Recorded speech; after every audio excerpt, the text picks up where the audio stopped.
Hello everyone, today we're going to be talking about my favourite BO6 map, Terminus. It's got so much to do in it, it's really fun egg and it flows really well. Honestly, it's the best map in BO6 for me. So basically I'm going to be giving you a route for the egg, but also includes a bunch of side stuff. This is all totally optional, some of it is just for fun and some of it is to help you actually, get further where you are in the game compared to where you would be otherwise. I always like to start the game by turning on the rampage and just getting that first generator done before completing a couple of rounds to pick some points. This is totally optional though and you can just do it without that. Once you're done, you want to go and pick up the loose change from Quick Revive and then go check the clock. So we're looking to check the hour hand of the clock. Can be kind of hard to see, but if you crouch down and use a weapon that has some type of scope in it, you should be able to. I've included this graphic here so you can see what all the possible times are. Just note that the minute hand may look different in your game as that's random. Next up, you can head back and buy the Mustangs before heading down the stamina upside. In here, you kill a bunch of zombies, depending on where you are with the rounds, come over to the corner and pick up this Stuffy by interacting with it, and then don't forget the loose change from stamina up. Then going to head down towards the next generator, taking a quick detour through here to check for this trapped zombie for some extra points. Now it is worth trying to spin through the rounds a bit here because we're trying to open a bunch of doors to get down to the third generator. That's why we're trying to pick up the extra points from this trapped zombie and all the loose change, etc. because that's going to make our life a lot easier. If you can, try and avoid picking up a nuke until the end of the round so that you're not missing out on any points from the zombies. If you do struggle with generators, then it's worth trying to start it just before you finish a round so that you have at least sort of 10 seconds of the round change over time when there's less zombies around. You can also pick up some loose change from Jug here and it's worth checking the trap. And this is known as Jug Trap, it's next to Jug. It has a 1 in 3 chance of being here. Anyway, once you've done that, you can head upstairs and get some more free essence by shooting the pool balls. If you can actually hit them, unlike I did. And then, damn. And it's a good idea to keep finishing off the rounds, shooting any zombies you see before heading over to the cafeteria area. You don't have to take the long way around like I did, you can just hop over the fence there. We're going to be looking for the playing card on the board here. This is going to be a number of 1 through 9 with aces being 1 and all the numbers being obvious. With that in mind, you can head back through into engineering.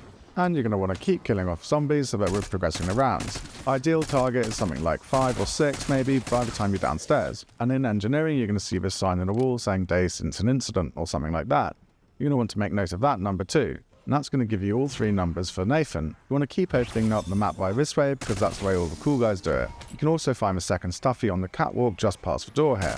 If you do get a drop like a double points, I really advise you to try and make the best use of it by finishing off a round if you've only got 1 or 2 zombies left before picking it up. Then you can head into the sea tower and makes the funky noise. Pick up some more loose change from Elemental Pot, keep killing zombies, and pray for your life that you're going to get bonus points whilst you've got double points activated. Then you're going to want to find your way over to this barrier and jump over it. This is a really useful place to jump down as it makes traversing the map a lot quicker. You can open up into the tunnel here, which is where Flopper is, get loose change there. Head over to the left of the gumball machine and find a third Stuffy. Whilst you're in here, you can head a bit further down and you'll find a shovel leaning up against the wall here. This can be really helpful for digging up salvage, as well as guns and occasionally perks. Don't forget this trapped zombie in the rocks here. So I always load in with C4, and this is the reason why. Once you head into the fire lab, you head right, up the catwalk and into this room. If you throw the C4 against the wall here, it's going to be able to be detonated later on to produce double points. If you keep running in this direction, you'll find a 4th Stuffy sitting underneath the medical bench here. Then you can kick off a generator, and if you've been following along, you should be on round 6 or so by now, and have enough points to pack your Mustangs once you finish turning the power on. If, like me, you loaded in with your energy mine, then you should have a full power-up charge by now. This is a great place to deploy it, and we'll use it for killing Nathan. If you're running low on ammo, then always remember that you've got your melee weapon as a backup, and we are still on a low round. Once that's all done, you can jump over into the water and activate the incline lift. This will bring it out of the water, and then you can pack your Mustangs.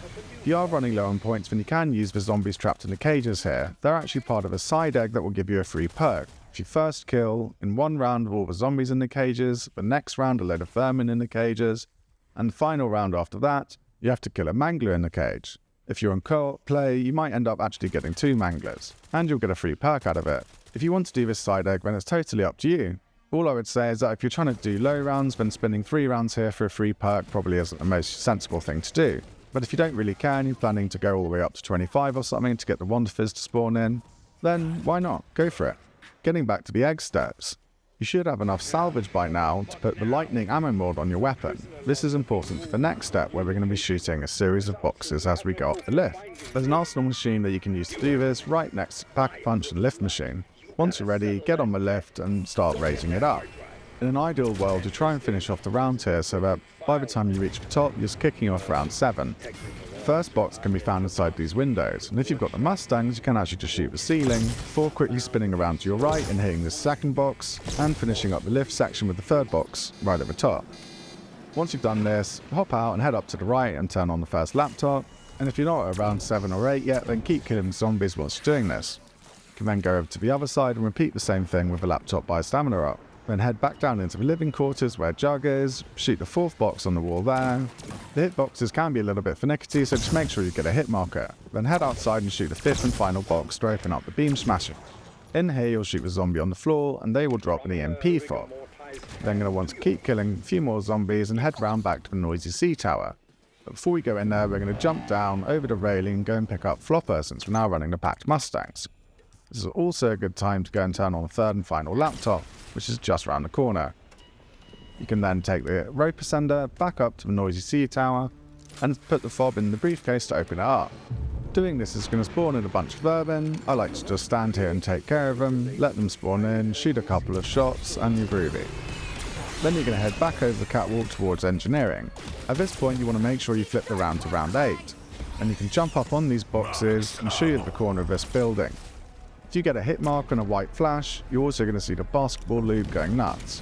Now it's time for some math. Each symbol is related to a number. The row gives the first number and the column gives the second number. So here, X, I looked at the symbol and I got 2 and then I got 1, which means it was 21. You then plug that into each of the equations on the right hand board and off you go. Alternatively, you can just use a code calculator to whiz through this part in seconds. It makes it really easy and I've linked it in the description.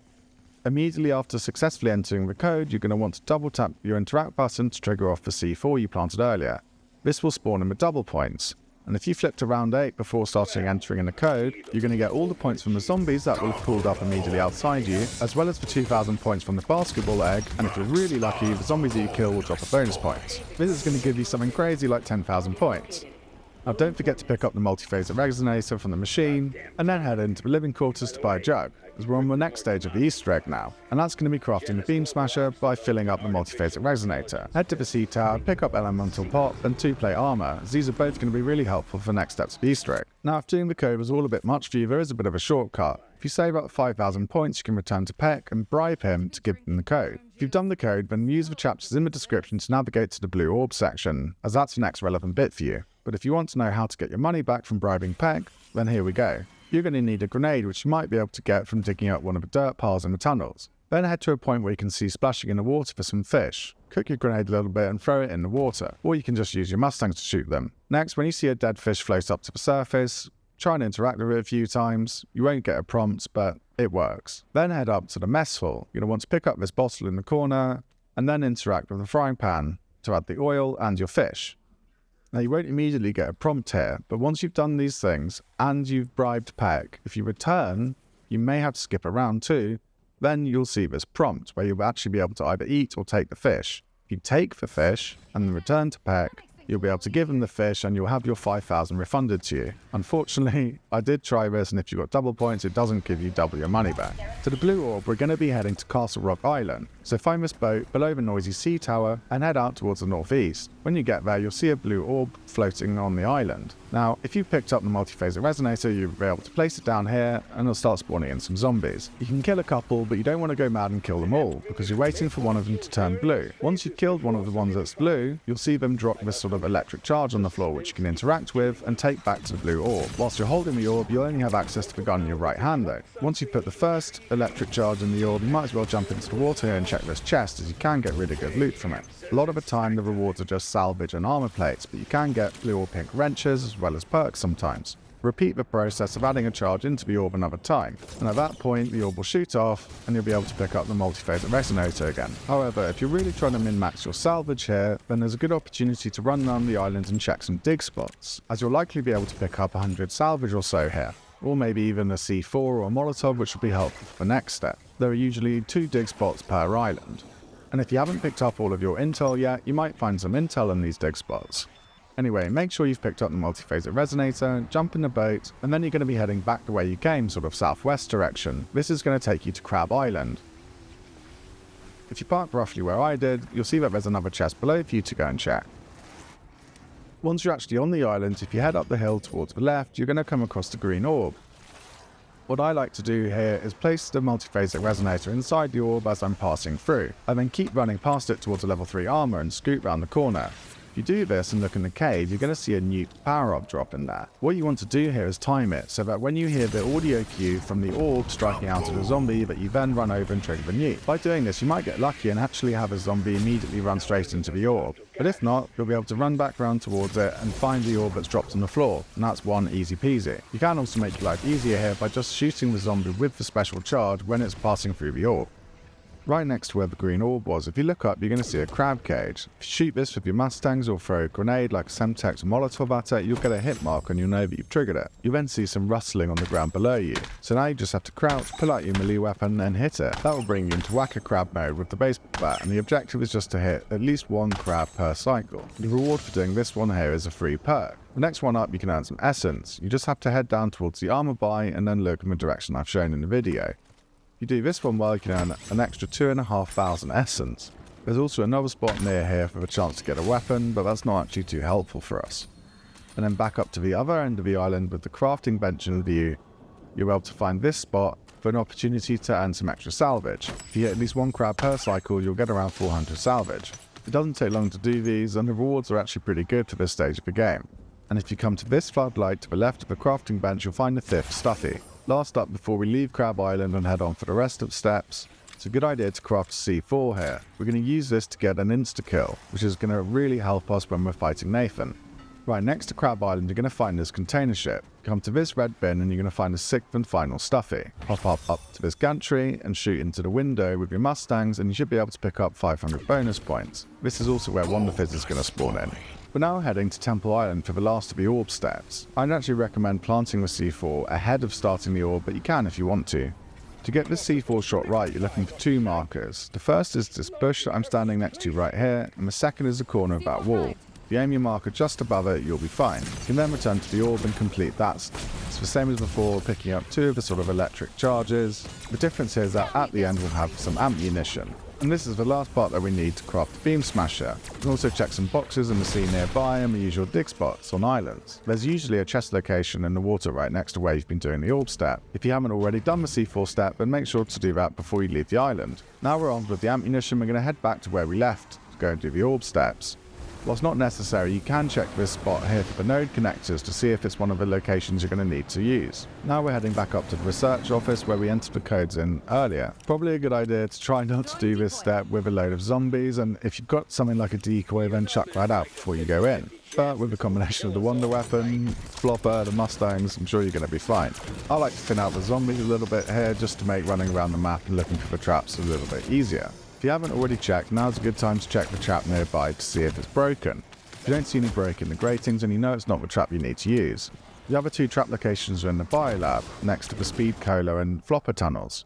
Once you've jumped down into the biolab, if you head to the right of the lift mechanism, you're going to see this rock. Shooting it with your Mustangs or throwing a grenade at it will reveal an oxygen tank. This just allows you to breathe underwater for longer. There's also usually another chest location that you can open on your way out of the water here. I've picked up 3 perks like Elemental Pop and Purple Wrenches before, so it's definitely worth looking. Next up, head to the tunnel entrances. This one's at Flopper, and you'll see that the grating is broken. If the door's not open, you're going to need to open it before you activate the trap. Once you activate the trap, you're going to see a load of tentacles splooge out, and you're going to need to shoot it with the Beamsmasher. This is going to cause a hard drive to drop. Whilst I'm showing the other locations here, it's worth noting that if you've activated the traps already, including on ones where the grating wasn't already broken, they will end up looking the same. So if the hard drive doesn't drop, just go and check the other trap locations. There is also another trap location at spawn, but the hard drive will never spawn from that area. You don't have to do this next step, but I think it's really helpful for later on. If you come into the speed cola tunnel, then obviously you can pick up speed cola depending on how you're sitting with your points. But you can also check this wire line to see if you're going to need to place a node connector here. If you find that it's empty and you're going to have to do it, it's worth opening up the tunnel now if you can afford to. That's going to save you having to wait and stand in front of it whilst you're getting hit in the back by zombies when you're carrying the node connector a bit later on. Before you do buy speed cola though, it's worth checking the dig spots in that cave as it often drops from there. You can also get some loose change from Deadshot, and there's a tier 2 armor buy if you haven't already bought that. Now we're going to be fighting Nathan. To start this off, you've got to return the hard drive to Peck. Now if you have planted the C4, make sure to be careful with this step. I can't tell you how many times I've accidentally triggered the C4 by spamming interact to try and get the hard drive in. Just approach it, wait a second, and then press square once. It's also a convenient time to buy quick revive, and if you've forgotten the code, you can have a quick loop round to check the numbers again. Next up, you're going to want to go down to the container in the middle of the biolab. When you approach the keypad, you'll see that it says locked. Interacting with it will open the little portal window, and you'll see Nathan inside. You'll have to wait for some quotes to play before you can interact with the keypad again and enter in the number that you found earlier. If you happen to have parasites that are around you, then it's worth killing those before you start doing this, as they can shoot you off the keypad. Once it says unlocked, you'll be able to turn one of these valves and that will trigger a white flash that starts off the next step. You'll have about 20 seconds before everything really kicks off, and it's a nice idea to deploy another energy mine if you've got that, and then change over to the next field upgrade we're going to be using, which is Ether Shroud. You can also go and pick up some ammo and make your Mustangs blue if you don't already have that. As you see the container opening, you can trigger off your insta-kill and pick it up, and then immediately start blasting away at Nathan. If you've been following along, you're going to have a whole series of buffs that are going to make this possible. First of all, you've got the lightning ammo mod, then you've got elemental pop, which will give you 50% extra damage, you've got the energy mines, and you've got the insta-kill. All of this is going to mean that you'll have a really easy fight with Nathan. Once he's dead, you'll enter into a cutscene.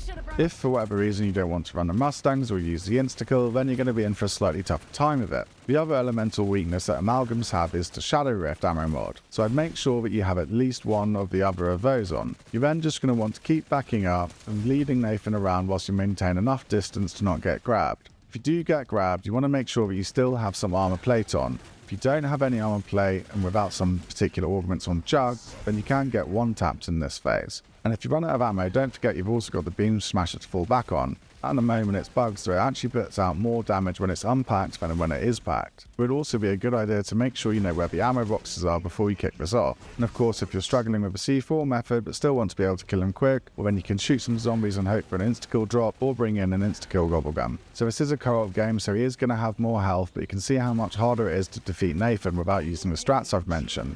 If you are going to do it, make sure you've got at least a Pack 2 blue gun. Once he's dead, you can jump over the railing right in front of you immediately after the cutscene. You'll see a glowing object in the water, which is a key card that we're going to need for the next step.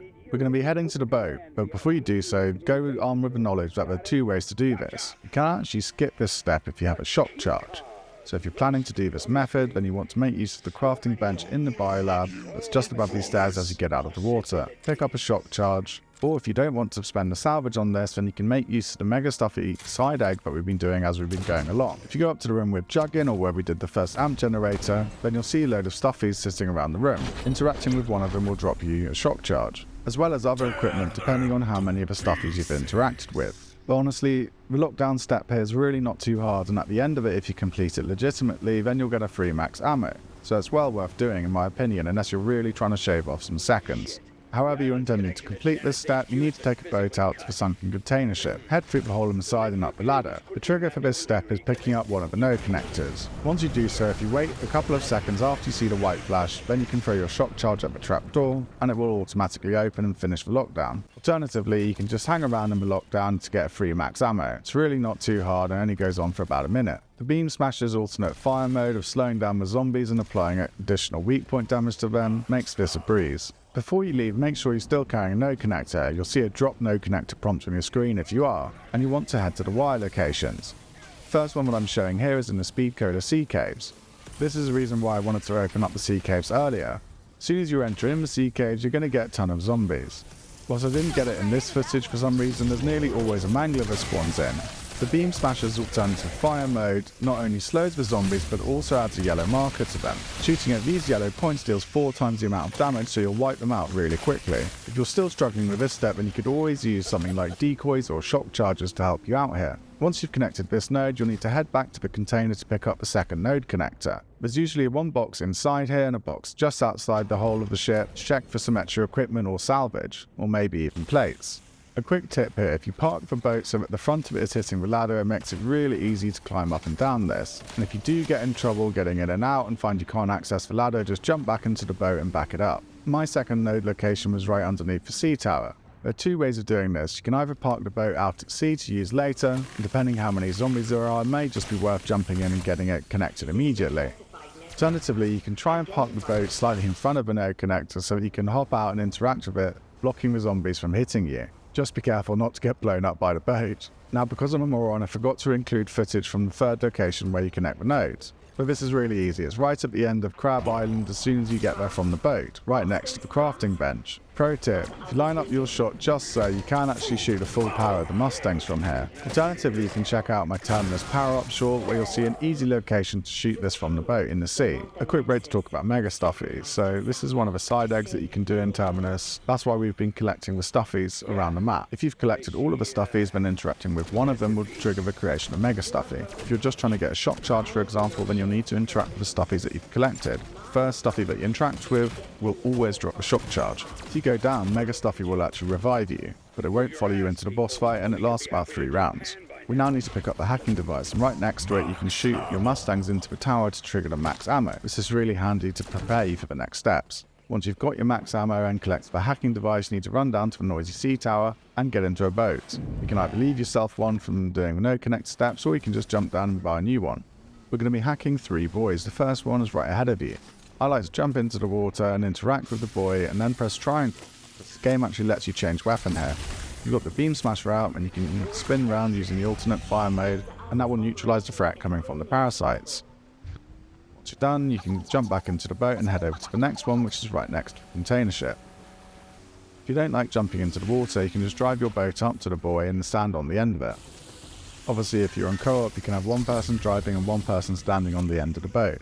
As soon as they have started interacting, then the player driving the boat can actually start driving you away a little bit, but don't go too far until you see the sort of explosion from completing the hack step. Finally, we're going to be heading sort of north-northwest, the island where we completed the last orb step, or the purple orb step. Whilst doing these, you're never too far from an island, so if your boat does get blown up for whatever reason, you can always just swim to the island and buy yourself a new one. If you do find yourself in a really perilous situation and you've got ether charge, then you can activate that, because that will stop the tentacle thingy from chasing you. Personally, I think it's much better to take your boat back here directly into the lab, but if you don't want to do that, or if you can't, then if you get onto Temple Island, which is right next to the buoy location if you've been following along, you can come and find this rock. Now you need about 30 or 35 ammo here, and obviously the Beamsmasher, and if you shoot it with the alternate fire mode, it's going to teleport you back to the main island. At this point you go back into spawn and take the elevator down into Biolab. If you run out of time during the hacking step, then you're going to have to start it again, but it's no big deal. Once you have completed it, you get sort of a typical white flash of completion, and you want to get back in the boat and head down towards the sort of southeastern sides of the island, where you're going to find a cave ahead of one of the sea towers. This is the quickest way to get back in, and whilst you will have a timer starting to show up to complete the bomb diffusion process, you do get 5 minutes or something, which is way more than you actually need to do this step. So you've got more than enough time to go to a crafting bench to get some armor or equipment, or go to an arsenal machine, whatever you need to do here. Now there are a number of different strats you can use to get through this, but by far and away the safest one in my opinion is having 2 decoys and a full ether shroud charge. You want to make sure that the door is fully open and the bomb is up so you can actually start interacting with it. You want to throw your decoys far away from you as possible and quickly start interacting with the bomb to defuse it. Each bomb takes 10 seconds to defuse. Now with the decoy you will start getting whacked towards the end, but you'll have plenty of time as long as you've got some armor. As soon as you finish defusing, blast the zombies with your Mustangs and you'll probably pick up some armor plates that you can restock on. Then head along the lower portion of the walkway here towards the next staircase. When you're a little over halfway through, turn around and throw your decoy and then get to the bomb as quickly as possible. Decoys themselves last for 5 seconds, but obviously there's a couple of extra seconds either side that you'll get cover for. Once you've done the second bomb, you're going to repeat the process of blasting some zombies if they're on your back, and otherwise you'll head up the staircase and double back on yourself to head towards the last bomb. This is when you should use your ether shroud, as that will give you some protection against the amalgam that spawns in. I like to run the extension augment for the ether shroud, as that will cover you for the entire duration of the defusal. I also find that to be the most helpful for the boss fight, but you can of course run 2 extra charges, and that way you'll have to spend less salvage on decoys. After you've defused all 3 bombs, you'll get the white flash of completion. Of course, there are other bits of equipment that you can use, but none of them are quite as effective. Shock charges, for example, you have to place 2 to get any realistic chance of protection, unless you've got triple plate armor, in which case 1 shock charge would probably do. Beyond that, you can also use things like smoke grenades. Now these do work really well, but only if you get the placement of them exactly right, and I have to admit, after all the testing I've done, I can't find an ultra consistent placement. I've had most luck throwing it at my feet so that it bounces inside the sort of bomb housing area, and as you can see I've got a couple of clips of that working out really well here. Smoke lasts for a lot longer than any of the other bits of equipment. However, when testing this, there have been plenty of times when throwing the smoke grenade at my feet and it bouncing into the bomb housing area has resulted in me not getting any protection whatsoever and a down. In co-op, this isn't such a big deal maybe because you've got plenty of time to go and get perks again or a teammate to help you out and cover you. At the same cost as the decoy, I don't see why you just wouldn't use those instead.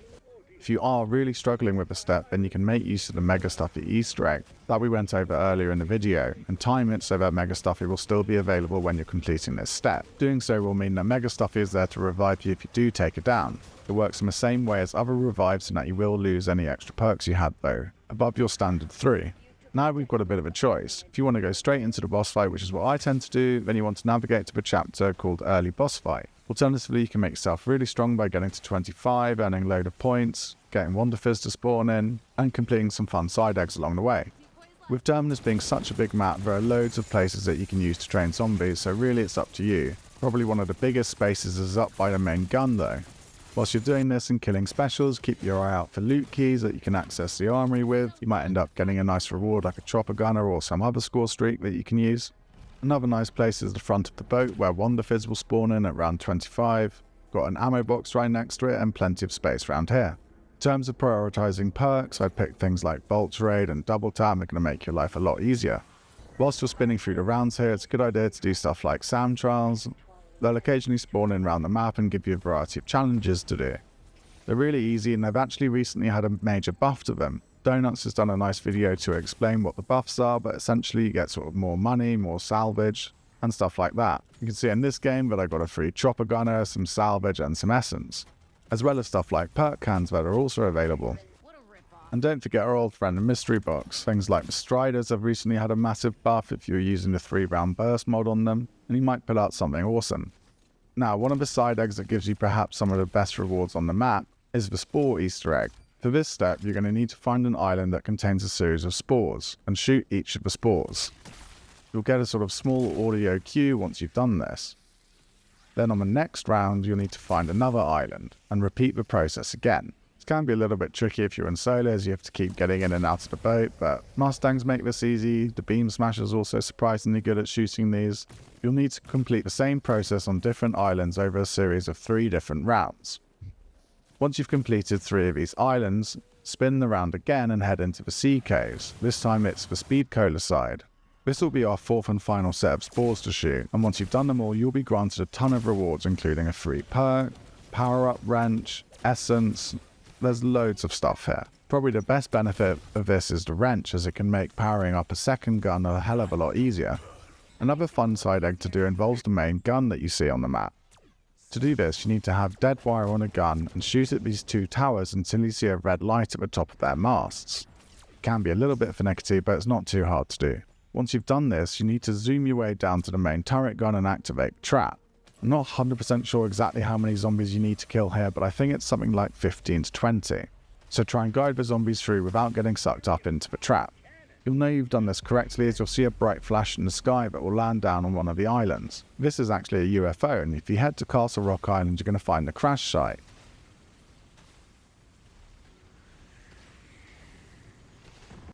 You won't always get a ray gun here, but you've got a good chance of it, as well as getting some other fun rewards.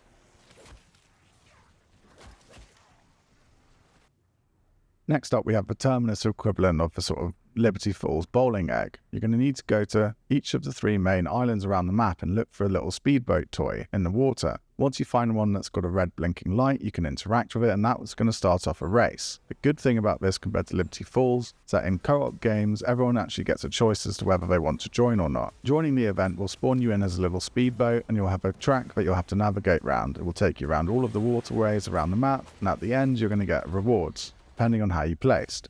Whilst you're going around the track, you're going to come across these essence canisters. They don't actually give you any more money, but instead they give you a boost. It seems like the later you do this in the game, the better rewards you get.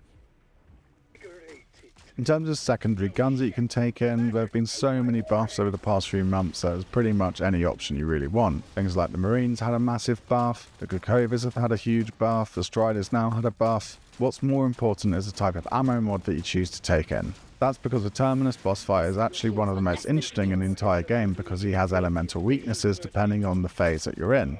The first 2 phases he has weakness to fire. In the 3rd phase, when he has spores on his tentacles, he's weak to dead wire. The tentacles around the map, whenever they're spawned in, are always weak to Light Mend, and in the last phase he's weak to Shadow Rift. To start off the boss fight, you're going to need to find your way to this door on the lower floors of the Biolab. This will trigger a cutscene that you can watch or choose to skip if you want. If you do skip it, as soon as you've finished filling the circle for the skip, you can pretty much start shooting straight away. For the first phase of the fight, I like to stand pretty much where you spawn in, although with my back against the wall. I often start off to the right of the ammo box and I just start blasting with my Mustangs. You will actually be safe from his slam attacks here, and they're actually kind of helpful as they'll take out the zombies. Eventually you'll start to get overwhelmed by the gas that's been shot at you from his tentacles. Before you move away, look at the ammo box to refill your ammo, unlike I did here, and stick on some armor plate. That way you can just constantly be shooting him, which is important, as assuming you've come in pack 1 and blue, which is all you really need given the damage cap that's on him, you're going to need to put 4 full mags of Mustangs into him. It's really just a case of staying on the move and constantly buying ammo from the box. Since you're pack 1, this only costs 1,000 at a time. Once you've taken off about a third of his health, he'll enter his first immune phase. These last for 60 seconds, and you'll have a constant spawn of zombies and gas attacks during them. A quick check of the in-game timer here will allow you to keep track of how long you've got. It's really not too hard though, as long as you just stay on the move, keep topping up armor when you need to. There'll be a constant supply of plates on the floor for you. Don't forget you've also got the Beamsmasher, which you can use to slow the zombies with its alternate fire mode and also do extra damage to them. That's particularly helpful for things like the Manglers, since we're still using dead wire. If you find yourself getting overwhelmed at any time, then you can always just do a loop around the circuit. The biggest danger to you during the boss fight is this acid attack, which comes from the tentacles. What you're really trying to do is manipulate it so you go and stand in one location, draw in some attacks and then move away from it. Staying in one spot for too long is not only going to lead to you taking damage, but it's also going to prevent you from healing. Phase 3 perks that you really want for this step are Jug, Flopper and Speed Cola. It's also really helpful to have stuff like Elemental Pop and Quick Revive, but they're not 100% necessary. And don't forget that you've also got the Flopper sliding ability to zoom around and get yourself out of a pickle, particularly if you run out of ammo. You can also kill zombies with it. You want to try and make sure you've got rid of any manglers on the map when the next phase starts. At this point you'll see him turn sort of fiery red and he'll have a weak point in his mouth area. A free max ammo is also going to spawn. If you've got the Napalm Burst ammo mod, then you can shoot him anywhere, but with anything else you need to shoot this weak point. This phase goes by really quickly though. I think it's something like 1.5 to 2 magazines of the Mustangs you'll need to put into the weak point. You'll see that he does some type of sort of damage animation, but he won't go away this time. He'll transition straight into the next phase. This is when he has the weakness to dead wire. If you're running dead wire, then you can shoot him anywhere, but with anything else you can need to shoot directly at the yellow spore weak points he has on his tentacles. It's more of the same here in terms of dodging the gas, picking up plates when you can, and getting as much damage on him as quickly as possible. During this phase, his slam attacks will hurt you, so you will want to avoid them. You can also train the zombies around in the middle and then make use of his slam attacks to clear the zombies for you.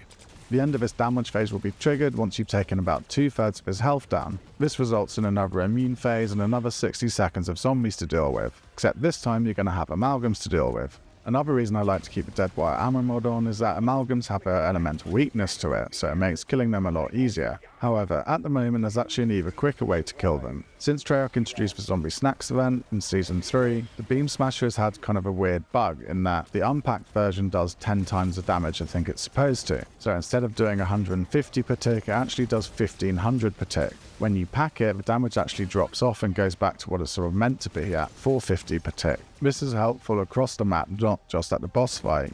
Makes it really easy to kill Nathan, for example. Still worth using the alternate fire type to put the weak spots on them first though. This immune phase also lasts for 60 seconds, and again you can use your in-game timer to give yourself a guide of how long this is going to go on for. You'll have 2 amalgams. First one should come out pretty quickly and the second one is a bit random. There is actually a trick you can use to help you deal with the second amalgam, and that when the boss comes up for the final phase of the fight, his tentacles will spread across the pathways you can use to loop around. If you're standing that side with the amalgam, then when the boss comes up, you can actually end up trapping the amalgam behind that side, giving yourself an easy time to shoot the boss. But given how easy the amalgams are to kill with your superpowered Beamsmasher, and I really wouldn't worry too much about using this trick. In this phase of the boss fight, he's actually immune to the Shadow Rift ammo mod. I showed some footage at the beginning of the boss fight section featuring some Grukovas with the Shadow Rift ammo mod, and it absolutely melted him as you saw. He also has a series of different attacks. He can stick out his tentacle, which if you run into the middle, he will actually grab you with it. He can also enter into fire mode, which is very similar to the second phase of the boss fight, but the worst attack of them all is when he has this sort of blue colouring to him. During this phase, he'll have weak points on his head. You'll need to shoot these to exit out of the phase, and they can be a little bit hard to hit. If you see him fully arch back and blue haze start to go around the side of your screen, you'll know that this is the wipe mechanic. If you're not in cover when this goes off, it will actually down you. Whilst this can be one of the trickier sections of the boss fight, if you keep using the tips that we've discussed so far, i.e. training the zombies and letting him wipe them out, managing the acid by standing in a location for a little bit and then moving away from it, and making use of your ether shroud, you should be fine.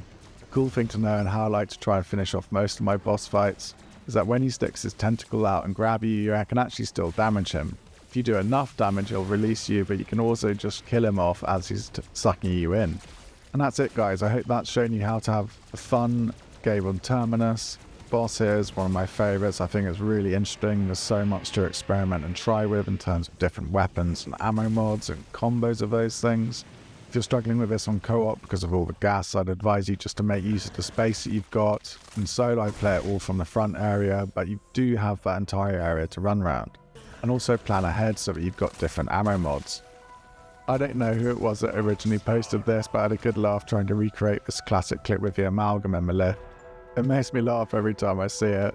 But yeah, let me know if you guys have managed to recreate it any better than I have. And of course, if you can like the video and subscribe to the channel, it makes a huge difference. I can't tell you how big a difference it makes. I want to put a whole load of more content out for BO7, and obviously we have the last map for BO6 coming soon, The Reckoning. Hopefully see you there.